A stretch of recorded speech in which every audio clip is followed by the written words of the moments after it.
Thank you. Give it up for your host. Oh, how are you guys doing? I've been having a good few weeks. It's been really nice. Every day, everybody asking me, "Oh, are you pro-Israel? Are you pro-Palestine?" I'm just pro-arguing with people I love. And Thanksgiving came early this year. It's been fun. I'm Jewish. That's why that joke is that. My girlfriend's been telling me I need to talk to my parents more about Israel. Not gonna do that. This might shock you, but my 62-year-old Jewish parents and my 24-year-old Indian girlfriend have different views on the Israeli-Palestinian conflict. Who would have thought? Who could have seen that one coming?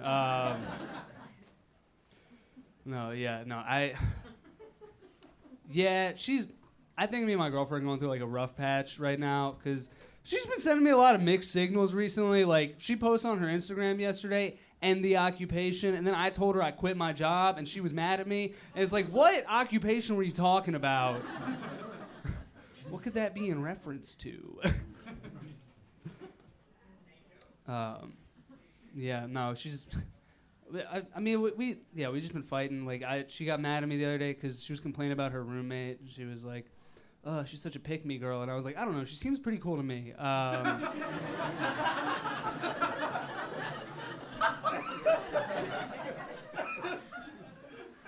She got mad at me because she says I don't ask her enough questions about her job. She's like, "Oh, I feel like you don't care about my job," and it's like, yeah, I don't. I don't care about my job. And they pay me. You expect me to care about your job that doesn't even pay me? How does that make sense? And like, we're good. We are good. We're good. But we just do very different things for work. So I think it's hard for us to like find anything in common on that. Like I'm a substitute teacher. She's a software engineer. There's like no overlap between those two fields. Like a bad day at work for me is like a preschooler shit his pants, or like a sixth grader called me a slur, or like a third funny example. And then a bad day at work for her is like, I couldn't hack the mainframe. I have no idea what she does. I should really pay more attention when she talks about her job. My girlfriend's Indian. I mentioned that. My girlfriend's Indian. That's her. It's not just somebody with a fetish. It's a weird thing. It's a weird thing being a white guy dating a girl who's kind of Asian, because then people like are either like, "Oh, okay," or like, "Oh, tell me more." I got told recently by my friend who's Chinese, which is relevant, that what if it wasn't? What if I was just like, "I just want you to know that I have a Chinese friend." I got told by him that he was like, "You look like you would have an Asian girlfriend," and I was like, "That's the weirdest way anyone's ever told me I look Jewish." My girlfriend's Indian. It's not why I'm dating her, but I do think it's cool. I went to an Indian wedding once. I saw the groom come in on a horse, and I was like, "Yeah, I'd like to do that someday." So we're trying to make it work. Yeah, thank you. I should point out the groom at that wedding was a white man. And that's why representation matters.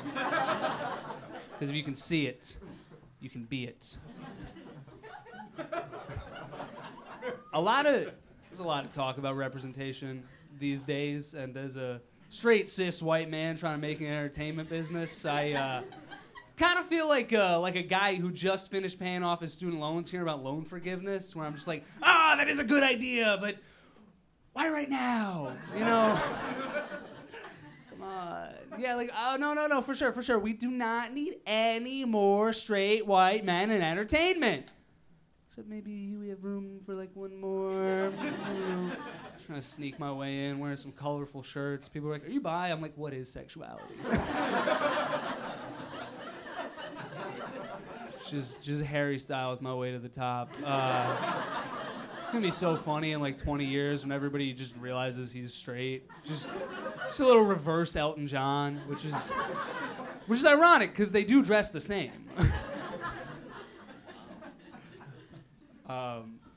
Yeah, my girlfriend's Indian. I'm Jewish. I don't know why that's funny. That part of the joke is called the setup. That's my girlfriend's Indian. I'm Jewish. There's a lot. Settle down. There's a lot of similarities between those two cultures, Indians and Jews. I went to visit her family recently, and I gotta say, biggest difference between an Indian home and a Jewish home is the amount of swastikas. They're still rocking with the swastika. Yeah, they know about that whole thing that happened, but they're still like, yeah, we came up with it though, I can't do the voice, so let's pretend that's what they sound like. My girlfriend tried to reassure me. She was like, yeah, actually it's called a swastik, not a swastika. And I was like, oh yeah, that was my problem with it. I don't like that vowel at the end. But that sounded too Italian. No, yeah, my girlfriend's crazy. Crazy, cool, and in love with me. Things are going well. Things are good. That's just because she's here. We're good. We do fight every now and then. So we want to strengthen our relationship. She told me, she was like, here's this exercise we can do to work on our relationship. But it was just me doing push-ups. That felt insulting. No, she printed out these worksheets for us to do that they would have, they had some questions on it, like, what do you love about your partner? What do you want your partner to change? What do you want your partner to do more of or do less of? And I wrote, I would like it if you listened more. And she wrote, I would like it if you got a higher paying job.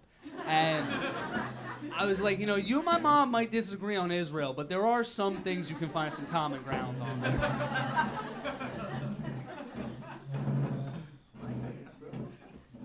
Yeah, I'll come out and say it. I don't think white people should say the N-word. I know, I'm brave. Crucify me.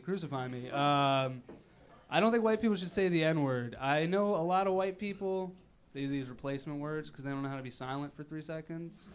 And they usually start with an N, and it's like, why are you doing that? I know the weirdest one I've ever heard. One time, this girl I was dating, her replacement word was Squidward. Which is at that point, just say it, because that's way worse. Her replacement word was Squidward, so she would be like, me and my Squidward's trying to get it, you bish. Obviously from Kendrick Lamar's classic album, Good Squid, Mad City. All right, not a hip-hop crowd. 7 p.m., too early for Kendrick. That's what I'm figuring here. What do you guys think of J.K. Rowling? Boo! Boo! Yeah, wizards aren't real. No,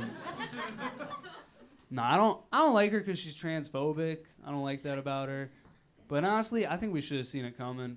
Because I don't think we should trust anyone that won't tell us what their first name is. I mean, JK, what's that stand for? Jewkike? Just kidding. Sorry, I shouldn't have said Jew. That's my bad. Nah, I don't get it. I don't understand. J.K. Rowling, Dave Chappelle, every Republican senator. Just this obsession with trans people and gay people. Why do you care so much about someone else's gender or sexuality? Why does that matter to you? Why do you care? The only time I ever care at all about somebody else's gender or sexuality is when I hear them refer to the person they're dating as their partner, and then suddenly I become a gender detective, where I'm just partner, you say? Tell me, what's their name? Leslie? Shit, this is going to be harder than I thought. This is going to be... All right, I've been Adam Mitrani. Thank you so much.